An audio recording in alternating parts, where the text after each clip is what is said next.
Hi, everybody. Welcome back to Deep Images. We are beginning a very special series in honor of David Lynch, legendary, brilliant filmmaker that passed away in January. He's had an effect on everyone on the show. All of us were fans to different degrees of his work, and just him as a person, his persona, and the kind of artist he is and lived that life, and he was very authentic. We miss him dearly, so we decided to do a symposium on David Lynch. But we're not going to stop just talk about David Lynch or just talk about one or two movies. We're going to cover every single one of his feature films, all 10, and each one will have its own symposium within this series. So we want you to join us. Yeah, the man, the legend, the transcendentalist. He's everything. But thanks a lot. And this is part one. We're going to cover Blue Velvet.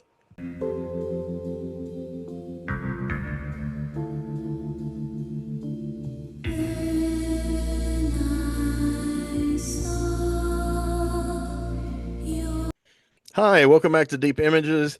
And we are all gathered here to have a symposium in honor of a man called David Lynch, who is the favorite director or one co-favorite director of all of us. And as Elijah here says, he was the godfather of all cinephiles. So that's an original phrase. He copyrighted it, so don't take it.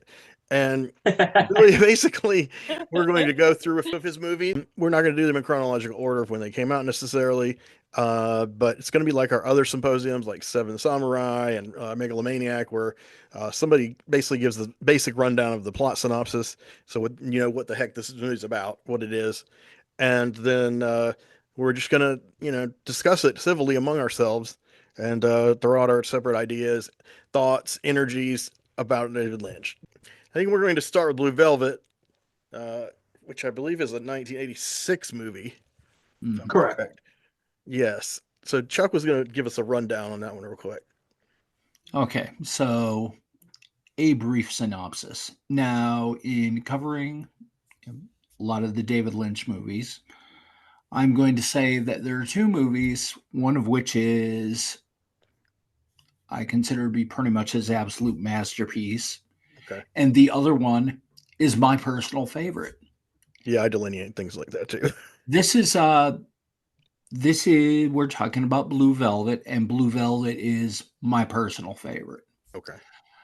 Uh, this film starts off with a beautiful montage, Bobby Vinton playing, the titular song over it, and just Norman Rockwell-esque Americana, friendly firemen driving by, waving on their fire engines, beautiful little suburban houses with white picket fences and pretty flowers. And then suddenly something goes wrong because the guy out there watering his lawn is suddenly stricken with what turns out to be a stroke. And he suddenly falls on the ground, and his hose is going everywhere, and the little doggy is biting on the hose, and everything that was painted as beautiful and picturesque and idealized is suddenly very wrong. And then we go deep into the ground, we look inside the grass, all the pretty coiffed lawns, and there are just these piles of vicious beetles all gnarling and biting at each other, and something's very wrong. So you pick up, and the guy who had the stroke turns out to be the owner of a local hardware store. His son Jeffrey is now home from college, presumably to watch the business for him. Jeffrey is played by Kyle MacLachlan, one of Lynch's absolute stalwarts, and this is, I think, his second gig with him. He's just kind of on the way between one place and the other in the neighborhood, and he finds an ear in the ground in a vacant lot, just this severed ear that's moldy and it's got bugs crawling all over it. So he's like, wow, that's disturbing. So he bags it up and takes it to one of the local detectives who he kind of knows who he is. And this is Detective Williams, and he says, yeah, I brought you this ear that I found. And detective says, yeah, it's an ear, all right. So he takes the ear in, and they're investigating the ear and the vacant lot and all that. And Jeffrey wanders out of the detective's house at night and onto the street and runs into his daughter, Sandy, played by Laura Dern, who gives him a bunch of inside intel as far as what's going on. And the investigation involves this nightclub singer named Dorothy Valance. And before, things snowball and eventually you end up in this kind of Hardy Boys, Nancy Drew kind of mystery where they're kind of going to this club where she sings and investigating her. And Jeffrey becomes absolutely mesmerized by this woman who sings, kind of weirdly off key torch songs. She sounds kind of like almost like I hate to pigeonhole her, but she sounds kind of like Nico from Velvet Underground fame. Just flat. She sings flat. He doesn't sing as flat as jazz. Nico, though. I don't know if anyone sings No. Nico. No. Nico could pull out it's a little coffee discordant, though. It's a little discordant, I think. Yeah. Very much so. Mm-hmm. Dissonant. But Dissonant, yeah. But so, they start checking her out, and Jeffrey does this whole song and dance where he kind of investigates the apartment, pretending to be an exterminator. Takes the spare key and then breaks into, I would say, basically sneaks into her apartment at night. And she comes home and she's very distraught and she's getting all kinds of creepy phone calls. And she catches him in her closet and brings her out and is threatening him by knife point. And, so all this has become very voyeuristic, and she's getting him undressed and starting to mess with him. And then she gets another phone call and it becomes very frightening. And she sends him off into the closet. He's going back into the closet. And this is, Dorothy Valance. This is played by Isabella Rossellini, who is, of course, the daughter of Ingrid Bergman and a very beautiful lady. But so she sends him back into the closet, and Venetian. into the house comes Frank Booth, played by Dennis Hopper, who is the biggest rip-roaring menace in the world. And he's huffing what I guess is nitrous or something. Nitrous oxide. Yeah, and huffing it out of a gas mask, and he's threatening her. It's like, hello, baby, call me daddy, shithead. And basically has very frightening, abusive I don't even want to call it like sadomasochism, because it's really just straight up. It's straight up kind of where he's kind of bouncing all over the Freudian scale from like that's a good way of putting it. And playing baby, and then playing daddy, and then it goes into some kind of strange rape scene. And I've got weird issues with that and weird theories with that, but I'll go into it later. Okay. Right now we're dealing with synopses. So a very violent episode, and you kind of gather from their interaction that he has her husband and little child and is holding them to keep her his, I guess. Mm-hmm.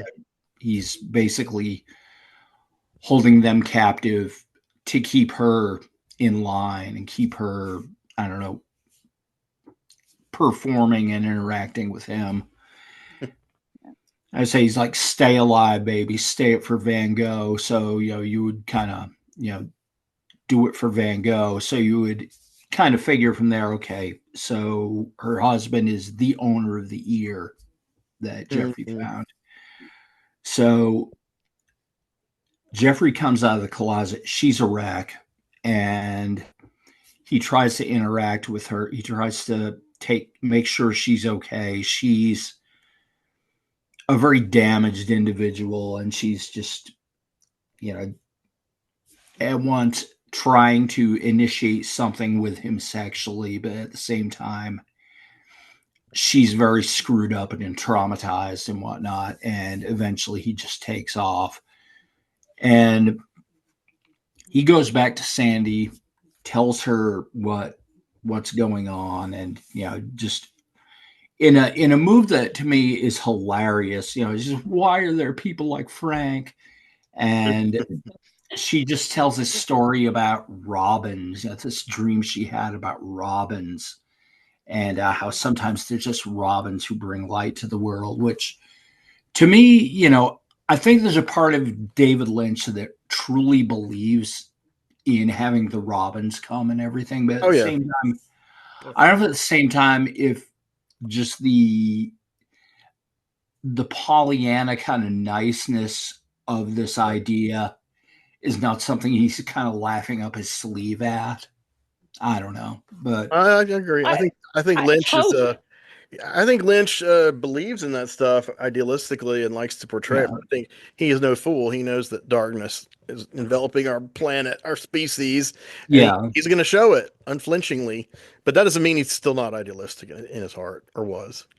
Anyway, I think Laura is Jern's character is all about hope and love. Yeah, and I think that we need that because it goes dark. So we need that. I think.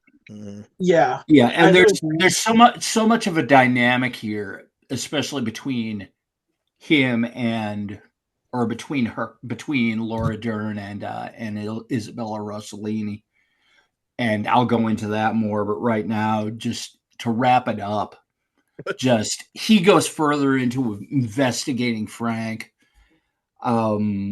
The whole thing, it becomes very complicated because he becomes involved with Sandy, at the same time involved with Dorothy, and Frank is a criminal. I mean, that's one. Frank is a criminal, and Frank got a bunch of hoods that hang around with him. Yes, and boy, I could go off on man. Okay, just as a side thing, yes, Frank's crew, who include Brad Dourif, expert scenery chewer, and Jack Nance, who just give me Jack Nance in anything. And the spooky guy. It's kind of like, I want to see the movie about them. I want to see the movie about Frank's crew, An untold story. Yes. Jack Nance is always in David Lynch films. Oh, yeah. He's in Wild at Heart as well. Oh, he's in... And others, yeah. Damn near everything up to his death. He passed not long after the return. Yeah. But luckily he got to do that. That's like literally a 40-year career, 1977 to 2017, when the Eraserhead came out to the return. But this whole thing becomes bigger, and it just snowballs. It becomes more complicated until it just finally explodes. And I'm not going any further than that. Okay. But there's your synopsis, and whatever you want to do with it from here, have fun. Well, as long as you're going to still contribute, I don't want to hear those theories of yours. I don't know, Blue Velvet for me, when I was in college, I was taking art, I was really into music. I started dressing like this because I was a weirdo. And I had a few friends who were really into David Lynch. Now, mind you, David Lynch had a very small filmography at this time. I started dating this girl, and she had a friend who I also knew who was a sleazebag, and he got her into Blue Velvet, and he drew these little cartoons. He was an artist. He started drew these little cartoons of the sequence that Chuck discussed of Dorothy and but Jeffrey in the closet and out of the closet and doing their acts. And my then girlfriend showed it to me, and she said, "Oh, this is kind of funny. It's kind of sick." And I'm like, to be honest, it just bounced off me. This is just where my head was. I had no interest at all in it because I didn't like that guy who drew it. I didn't care. To me, David Lynch is just a guy who did the Elephant Man. I didn't care about this. What's Blue Velvet? Why is it so mysterious? I didn't even know the song Blue Velvet. I mean, I was a totally unhip. You weren't blowing smoke up David Lynch's arse. No, I had him do that from afar, and what's funny is then within a very short amount of time, though, I learned who he was, but I still hadn't really seen his stuff. But then I wandered into the living room. This is like 3 years later. I wandered into the living room, and my mother was watching Twin Peaks, and I was marginally interested in it because it was a murder mystery. I didn't know it had any supernatural elements, though. My mom watched it because she loved mysteries, and there was the episode where you find out that Bob possessed possessed. Leland. Leland. Yes, Leland Palmer. Mm-hmm. And they show Leland Palmer killing Laura's doppelganger, Maddie. First of all, I'd never seen any killing that violent, aggressive on television before, even in movies that were cut. I mean, those parts were cut out. It wasn't That was one explicit. of the most jaw-dropping things ever It's put on brutal and it's television, I think. prolonged. Yes, and then Very. the way it cuts, and of course, Lynch's favorite leitmotifs is this spinning fan on the ceiling. And I said to my mom when it went to the ceiling fan and the scene started to go to advertisement, I said something, I don't know where it came from. In a way, I think I absorbed it from my friend who was name dropping all the stuff about Lynch and film. And I said, this is the best directed television episode I've seen in my life. I didn't even really know what I was talking about, but I was right pretty much. You know, it was just as a novice, you could walk into it and see that this is something extraordinary. It's not just some TV show, you know, with a bunch of, you know, mysteries and drama and whatever. You know, if I wanted that, I'd go to my, you know, reliable soap operas, which I craved. But then I ignored Twin Peaks and went away after, you know, a few more episodes. But it came into my consciousness. And so I mentioned it to my friend, and he was like, yeah, you don't know anything about David Lynch. You're not cool, man. You know, that whole rap. And I was like, let me see these movies. You know, I'm not against, I didn't rent movies. My family didn't own a VCR or any of that stuff.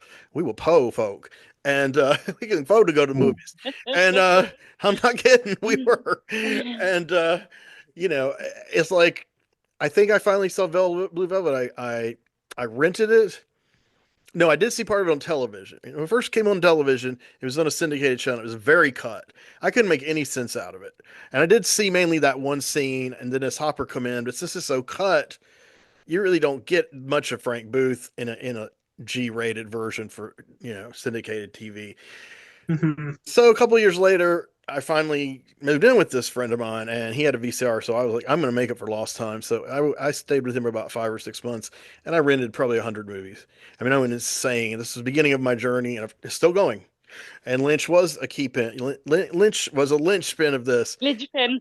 Yes, I mean, Okay. Cronenberg and Romero were like pulling me hard, you know, but Lynch was over here kind of fascinating me. Like maybe he's too edgy for me, but that was just me hearing my friends putting me down in my head, you know, like me thinking, oh, I'm not good enough to watch this or intelligent or, you know, and I knew damn fucking well I was. So I went and read Blue Velvet, and I liked it. I didn't love it to the degree a lot of people do when they first see it. It didn't inspire me to draw any pictures of the you know, abuse scenes, but I said this is really good. But then I rented The Elephant Man. I don't worry about anyone who was inspired to, but The thing that's funny is I rented The Elephant Man, and then I had already rented The Elephant Man with that same girlfriend a couple of years earlier who was given the drawings for Blue Velvet. And that was my first time I got to watch it all the way through because they couldn't show it on network TV at all because of his makeup. And so I watched it, and my then girlfriend had to leave about 2/3 through the movie. She's like, I'm going downstairs. Let me know when it's over. So I finished watching it. Of course, I cried. I loved it, but I already knew the story from reading the book. So when I rented Blue Velvet later, I naturally rented Elephant Man again. And then I kind of like took it all in. I didn't have access to Twin Peaks series at that time, but Wild at Heart was on video. So, and it was fairly recent. This was like 92, so that was 1990. So I rented that. So there you go. I was caught up on the oeuvre of Lynch, except for Eraserhead. I went to every video store in town. No one had it for rent. No one had it for rent. So finally, a buddy of mine had to go to some store up in Kannapolis or something, some mom and pop. And like, hey, I got a Eraserhead. So we all got to rush and watch it real quick before we had to take it back. And it all piled up in the living room. I loved it. I was vibrating to that frequency at the time, and I guess I still am in a way. You know, I felt a kinship with that kind of artistry. So I revisited Blue Velvet, and I really started to dig it. And by the time I got on DVD, and that's like 10 years later, it definitely went way up in my estimation.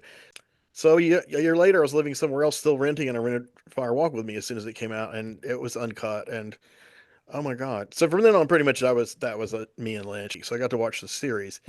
But it's been a long journey. You know, I bought a couple of books, Lynch on Lynch, and I forgot the name of these other books I bought to try to like get into his head and see what the stuff is about and why so many people are, including myself, are kind of locking into? What is his vibe that inspires so many artistic people, or they groove to it, it resonates with them? And that's kind of what we're doing right now today, and with this, explaining how we feel, how it works with us personally. So that's my long story about Lynch, but it's also really Blue Velvet, in that now I see Blue Velvet. Like, I watched it last week and I was like, this is brilliant. It's not my favorite, personal favorite, but it's there. But So didn't you see? I'm sorry to jump in, but did you not resonate with the storytelling as it related to the symbolism of the movie to help push the story forward? Did you resonate with well, that at I had all? to kind of read the books about Lynch to kind of notice those things. I didn't notice a lot of them. I mean, there are some people who watch Mhm. movies, and I know that they notice these details like first viewing. Like, YouTube females here are very good at that. I don't have that ability. My mind is a little dull there. I don't notice a lot of those. I look for them even sometimes, and I don't find them. And then I come over here and talk about the movie with y'all, and y'all are like, "Oh, I noticed in the first frame. There's a little flying saucer over it." But That's you know, like S tier analyzing, getting everything on a first viewing. Yeah. yeah. I mean, we did so well with Mandy, Elijah, and Very hard to do. yeah, we just kind of like basically took the Mandy and just kind of did an autopsy, which what autopsy means, the act of seeing with one's own With one's eyes, own eyes, Mhm. yeah. which Stan Brakhage made a film up. But What we I did, know, what I noticed with Lynch is that he likes to explore the theme of kind of the bad man versus the good man, Yeah. and like the good man finding that out that he could be a bad man. hmm I Yeah. think there was a lot of that Yes, in Blue Velvet. There's a So lot of I that. actually enjoyed that. wrote that in my Blue Velvet. I wrote something very similar to what you had just stated in my Blue Velvet review. It was a day after Lynch's passing, a day or two, somewhere around there. And I stated that the character Jeffrey, he almost like represents or symbolizes the audience, us. Like yeah, he's definitely. Yeah. yeah, earlier on in the film, we see that he's like behind closed doors and he's like super intrigued by the seductive and disturbing nature of violence as we are. And the film constantly asks you, should you really be intrigued by it? Yeah. Yeah, and to answer Briggy real quick, the things that I noticed that had a lot of subtext were a little more obvious things, but they made, the sadomasochism, the peeping Tom thing. I'd only seen that before in Halloween, the movie Halloween. I mean, I've seen it since in a zillion movies, but it was interesting the way it was done in here because it did seem like you're watching it with Jeffrey. And when first saw it, I was probably as sexually inexperienced as Jeffrey too. I mean, so what would you do with this woman with a knife? And you're like, oh my God, this could go several ways, most of them bad. Maybe one Yeah, way glorious, and that's a perfect way to put it, man. Because like, one thing that I love about David Lynch, and that's basically what all of his films represent, is it's not more of story driven, but how the movies make you feel. right. Yeah, And I respond to that the and most of Mhm. and I feel like what Blue Velvet does so well is that it's manages to manipulate not only the audience's minds but their emotions. yeah. Hmm. Yeah, I And think Lynch is good at that, at creating characters that are um, like the Laura Dern character. She reminds me of, like, her name is what, Sandy in that movie? Is it Sandy? Yeah. Something like this. Sandy, yeah. Hmm. Well, then understand, like, she would be like Sandra Dee, like the innocent, Yeah. blonde hair, against the backdrop of this like evil that's going on, which is basically the opening scene of the white picket fence. Like, she Mhm. represents all that's good, very Americana, nothing can go wrong. But like many neighborhoods with white picket fences, there's a lot of darkness going on. And that to me represents Mhm. Frank. Do you yeah, guys remember the Club Silencio scene in that movie? that's in Mulholland Drive. Oh yeah, that's in Mulholland Drive. Yeah, Yeah. but there is a scene But in yeah, the Blue scene with Velvet Dorothy is kind of a that's pre. very Yeah, similar. The Ben's house scene. yeah, yeah. Yeah, But he has where several, where he got to the point where he would use those tropes of the singer and the chanteuse and the lighting, and have all these meanings. To where then finally in the return, he literally gets a different band, real life band, to play at the Roadhouse, and every episode, Yeah. a whole song. Oh yeah, And Yeah. so yeah, I love that. he's aware that people criticize his tropes. Mm-hmm. So and he's so He aware. leans into them. He leans into them. He trolls Yeah. people. Yeah, and one of you guys Mhm. mentioned that last time. I forgot who, but um, really think about that, because who played at the Roadhouse that wasn't a real life band? It was James Marshall playing that love song to Laura, and he like plays the whole thing himself so unironically. But now all those people who get on the keyboard, who are Twin Peaks fanatics but nutty, later me, and they're like, James sucks, man, fuck James, and that song's goopy and stupid, you know. And then that's why, and they even put in that line in the return. She says James has always been cool, and that is Madge and Amick talking to us, telling us like, Yeah. fuck you. He's a great character. He's a good guy. He's a force of light in this world. And you notice in the original series, he suffered through a lot of shit.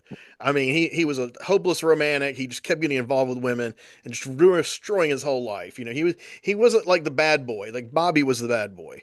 James was kind of like the nice guy slash bad boy who was growing into becoming a good man. That's how I see that. Well, I can't help but notice in the return he really does next to nothing, and he's really not involved with much of the action until the very end. Yeah, in the very end, he's one of the key players. He's like with his buddy with the iron fist or whatever. It's kind of like, well, wait a minute. Okay, so dude just brought in the Deus Ex Machina.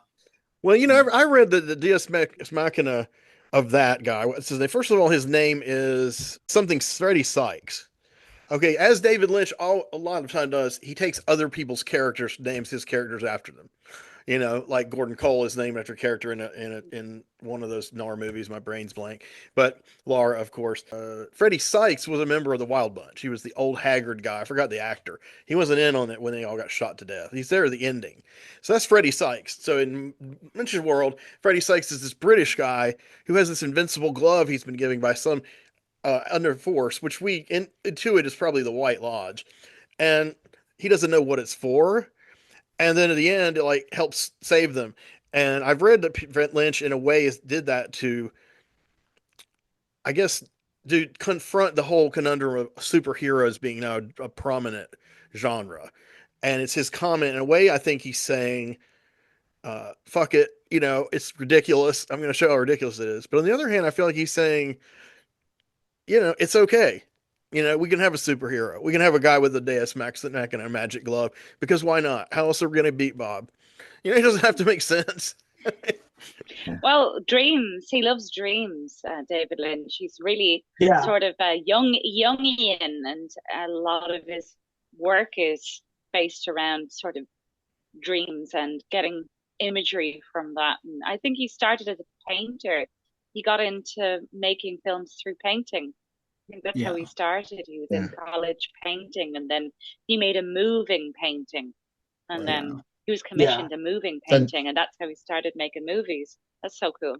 You make a good point. This movie, it has some real dreamlike episodes. The whole scene starting when Frank finds him and basically kidnaps them, takes them to his little shack, and we see Dean Jones. Who is it who performs? Dean Stockwell. Dean Stockwell. Dean Jones. And they're playing the War which I song. can't even, you know. So this is when I was in college. This movie just blew everyone away in college. There was probably about a good 6-month period where every party you went to, at least at some point, somebody would grab a flashlight and perform in dreams, because it was just so we hadn't seen anything like it. But that whole sequence from beginning to end, when he's just beaten senseless, that to me is a perfect dream. A nightmare, but a dream, because it doesn't make sense, and yet it flows. When you're in a dream, while it's happening, it never occurs to you to say, well, this is stupid, this makes no sense. It's when you go back and try to piece it together and see what was that all about, that you realize, no, that couldn't have happened, or it shouldn't happen that way. But it's so good. This is such a great movie, and seeing this opening night, because this was at the time when I would just go see movies opening night. I loved watching the crowds. This is one of the most unsettling movie experiences I ever saw with a big audience. Everyone thought they knew what they were getting, but nobody really knew who David Lynch was. They just, the posters didn't give too much away. The reviewers didn't give too much away. The trailers, this is back in the day, folks, did not give too much away. So pretty quickly, we realized we didn't know what was happening and where it was going. You're much like our hero were being taken for a ride, and it was deeply unsettling. That ride is a disturbing scene. I fear for Jeffrey. It's that feeling of dread. When you get somebody that the evil, whole movie is full of dread, and that makes the ending. The ending is so weird because it's such a happy ending in a movie that really doesn't feel like we deserve a happy ending. Yeah, and then we even see the little bird that she's always been talking about. The robin. The most obviously fake looking robin ever. It's like, okay, the most fake robin. This is like his. This is him dead. He's dying. Frank has shot him, and as he's dying, he's creating a good ending for himself or something. I feel like somehow what a movie. Frank's spirit was sort of transformed into the bird. No, I mean I'm getting kind of weird, but but I felt the Frank character was like a knife that had come to life. You don't know who it was going to stab or what it was going to do. It was very unsettling. Like when he first walks through the door, the first scene, he like walks in with such a commanding presence. Like I even felt a little bit like, this guy, I don't know. Like it really leapt off the screen. And as I was doing some research for this, like Dennis Hopper was saying, when he got the script, when he heard about it, he wasn't even given to him. He just heard about it. He called David Lynch. He was like, I gotta play Frank. I gotta do it. I know how to do this guy, And then David Lynch wanted him to be doing like laughing gas or something. And then Dennis Hopper was like, no, this guy is hocked up. He's like always on edge. And this is what he should be, inhaling. And that's how it got to this weird kind of almost submissive, but not, and daddy, and all the things that were described in the synopsis. But I felt like that Frank character, every time you saw him, you knew something good was about to happen, just to him, but horrible for everyone else. Do you know what I'm saying? Like everyone there was in service to his king, his stroking his ego, even when he goes to a little club and and then he's laughing. He's a malignant narcissist, I think. He's terrible. He's the dark triad personified. I did want to add on to your take, Bill, on the Ben's house scene when In Dreams is being sang. I do honestly think that's the most realistic element of the movie. And I briefly mentioned this before, but in Mulholland Drive, the Club Silencio scene, it's very super identical to that. Yeah, and I feel like that, like I mentioned those scenes, and I never got to the point really that I was trying to get to, as usual. But I felt like those performances, well, In Dreams, I think that's the key to the whole thing, really. Yeah. But Lynch hadn't manifested real dreams into his stories except fleetingly in Blue Velvet, fleetingly in The Elephant Man in the beginning. But as his movies go on, and even into the Twin Peaks Return, chunks of, if not the whole thing, like Inland Drive, is one nightmare. There's no way to root it to a spot where it begins as a regular narrative. There's a tiny skeleton, but not much. Right. I think that In Dreams is it's just a synchronicity thing, Mm-hmm. Mm-hmm. I mean, he was also. I'm sorry. Go, please. I was just going to say that my boyfriend and I did a cover of that song. Instant stunning song. Oh, okay. Yeah, it was great. Yeah, we did. Yeah, you guys should check it. And so Lynch was also very much into transcendental meditation. So a lot of his imagery, and if you were a fan of sort of like the dark 1940s, 50s noir type movies, you could see that he's pulling that thread where you're in modern day, but you're in these old cars. And in the movie we're reviewing now, Blue Velvet, it sort of opens up. It opens up the way it closes. Very peculiar, very hyper realistic version of America. Because then she's like with the little kid, and then everything is just beautiful, and then you see the bird. It kind of opens and closes, I think, the same way. Not like this can't be real, but this is a world that doesn't exist except for in the mind of somebody who believes this world could exist. What do you take away, like, in my opinion, like when the movie's over after that sort of happy ending, I feel kind of like it's pointless. Like, it doesn't make me feel good that it's a happy ending. It doesn't make me feel annoyed. It just feels like if they went through all that and they came to the end and they're having a happy ending, Mhm. and then it's like, but what? You know, what does it mean? That's where I'm left with. It's like Can I can feeling of I just can I just strangeness. with that, can I just say that I feel that, like, if you've met Frank, okay, you've met the devil. And do Mm. you need to continue on meeting the devil all the time? I think the idea of the movie is that once you've met the devil, you've had enough of him and you don't care about him anymore. And Right. so Yeah. you want to be happy. And so you're actually, I want to be happy now because I've met the devil and I know how crazy he can get and I've gone there. I think that the character Jeff wanted to meet the devil. I Yeah. think he wanted to meet the Yes. dark side of life, Great way of putting it. be with the dark woman, meet the dark side of himself. And then he says, "Okay, look, I'm going to stick with this lady who's safe, Right. and I'm going to enjoy this because No, I've that's a met the good point. devil and F that." You And can't really kills. make a choice between good and evil if you're not aware that there's evil. Right. And he Right. kills Mhm. the devil. And he Mm. kills the devil, but just past the point of actually firing the gun. I mean, he kills the devil in Oh his yeah. own head. And I mean, the ending, yeah, it's when the robins come. I mean, there's an unreality about it, but at the same time, it's like I think Lynch, like the whole story of the robins, loves that idealized ending. I think it's So kind it's of kind of poetic. like everything gets reset and everything's beautiful again. Well, look up what the Maybe. meaning of the robin is, and there you're going to Mhm. find a little more of a subtext to that. I'm not going to give that away, but just look up what the bird itself means.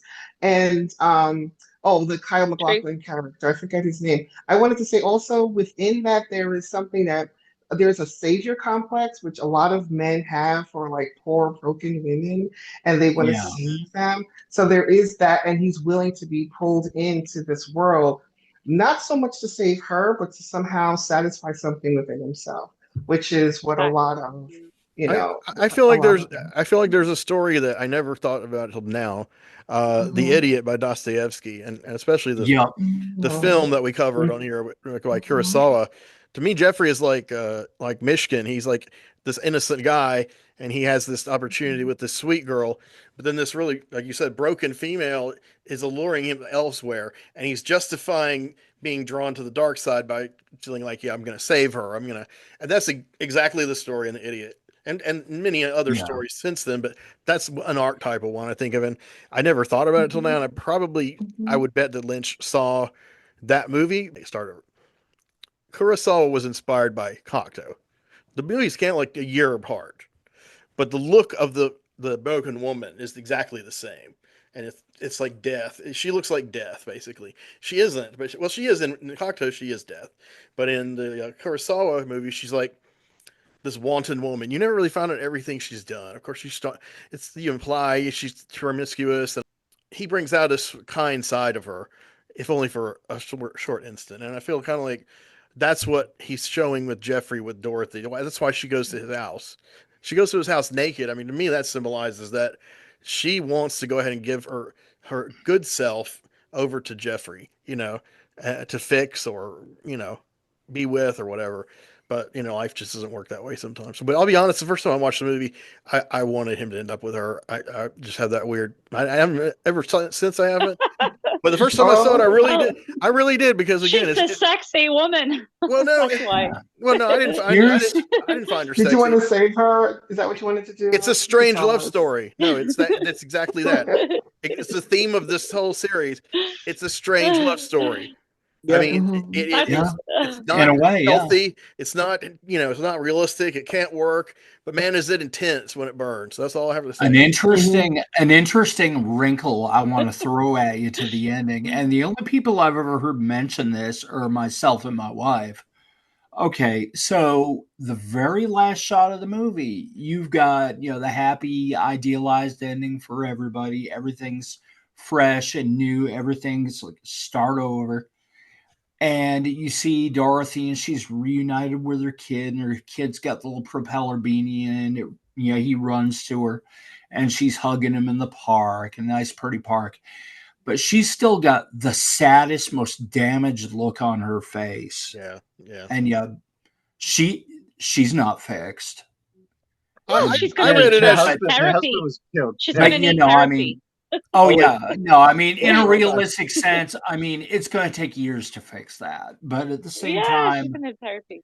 it's like, yeah, there's still something wrong. Yeah, it's idealized and it's beautiful and everything's good, but there's still something wrong there. And again, that part of Of me course. that read it the first time was that she's still unhappy because she didn't get Jeffrey.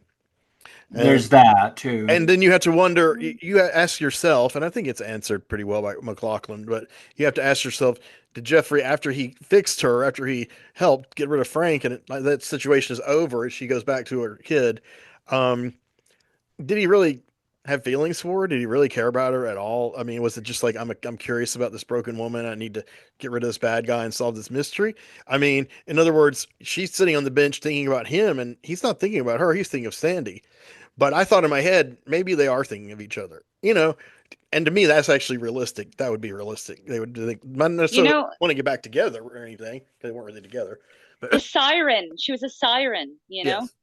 And and I think that that's something that a lot of David Lynch movies also touches upon, is the siren. Yeah, it reminds They me even use that song for a siren in Lost Highways. They use we'll the see song a for lot a of siren. examples of that. Well, get onto that. But yeah. Song to the So Siren. she was a siren. Yeah, by Buckley. Isn't that right? Tim Buckley?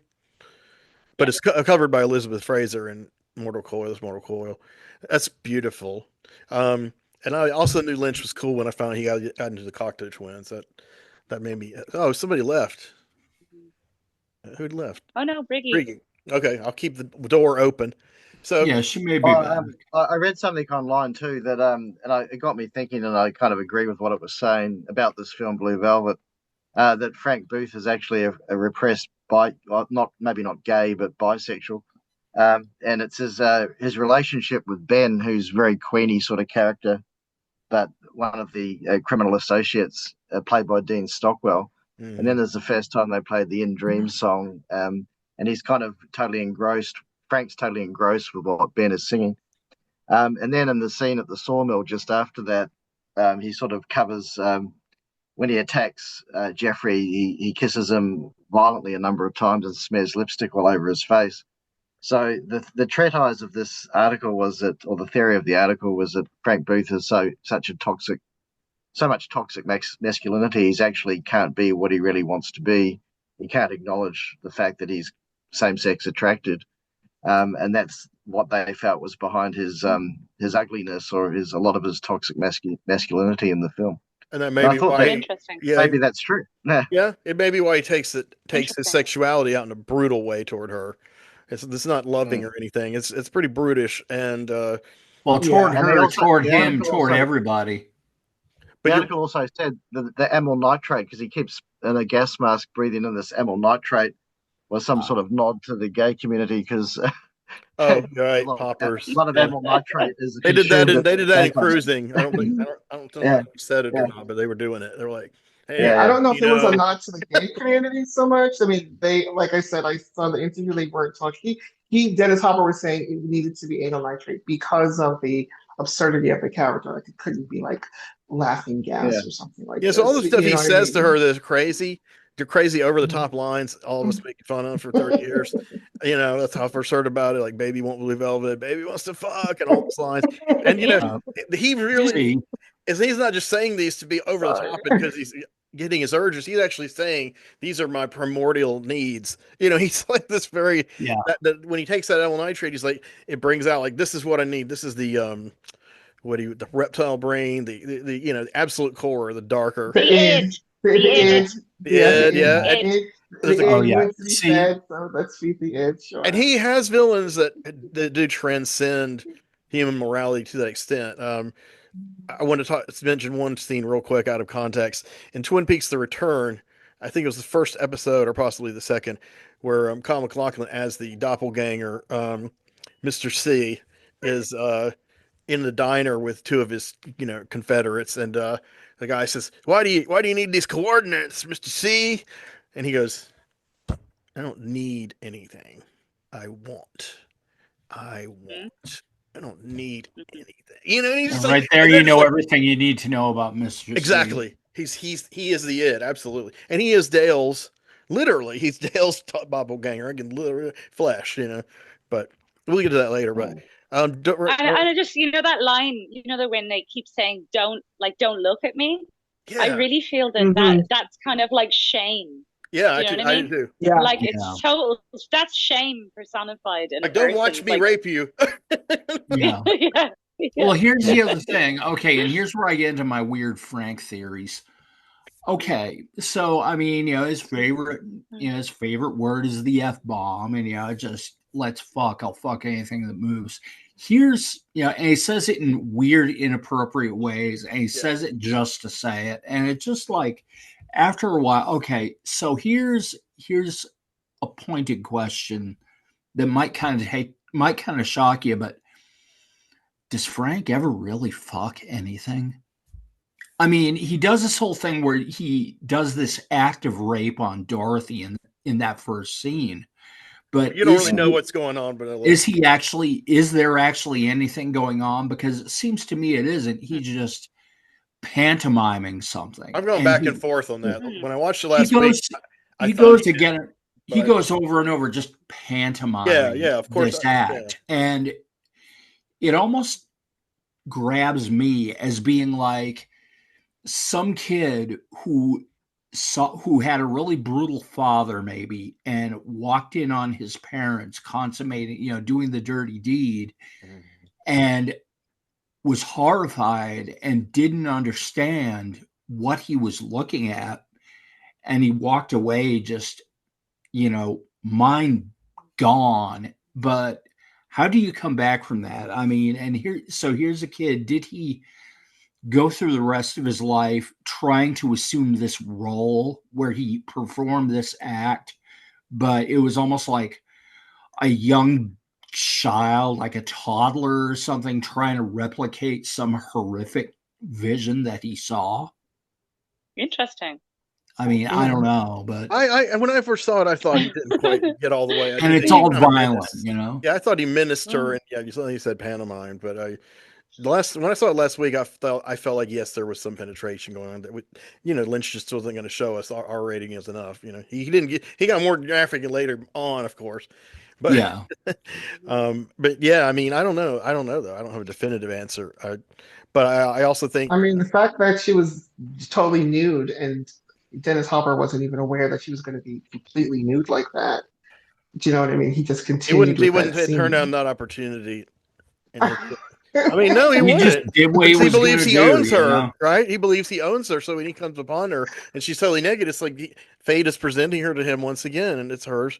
It's his to enjoy and to plaything, and to discard. I'm not saying it's good. I'm just saying that seems to be how he treats her, which is, Daddy's coming home. Daddy's potato, going He's a potato. control freak. Control freak. Yeah. control for and I think didn't the word daddy in sexual situations become coined by this movie? No, I'm kidding. But did it? I don't know. I wondered when I watched it. I'm muting right now, so I can't with you. Imagery too in David Lynch films. So in this one, I kept thinking that either Frank or one of his gang guys were going to come through the window, because it kept showing in Isabella Rossellini's apartment these red curtains that were billowing all the time, and I thought either someone's looking through the window or they're going to come through the window, but they never actually do. But it kind of reminded me of Twin Peaks with the red curtains in many of the scenes in the Twin Peaks series as well. The red, so he obviously likes billowing red curtains. He does, yeah, and obviously their passages to other places. Yeah. Before we wrap up Blue Velvet, since Elijah has done a bit more work on this today, do you want to chime in with your final thoughts or summation or anything? Put him on the spot. Well, let's see. I do want to see if there's anything else I want to add on. Because before I wrap up, I do want to try to sink in my thoughts on this film because it is personally one of my all-time favorites. I honestly do think it is my favorite Lynch film. Okay. I don't think it's the first one I've seen. It could have been the second after Mulholland Drive or Eraserhead. I don't remember which first Lynch film I've seen, but this is the one that stayed engraved in my head the most because of its surrealism, symbolism, and it really has a lot to say about the light and dark side of humanity. Yeah. And I honestly just I think it's like a 10 movie, honestly, like A+. Oh yeah. Yeah, masterpiece. So you and Chuck are both in the favorite Lynch movie camp. Mm-hmm. Cool. Me too. Is that your favorite one too, Rhiannon? Okay, cool. Yeah. And Wild at Heart, those two are my favorite.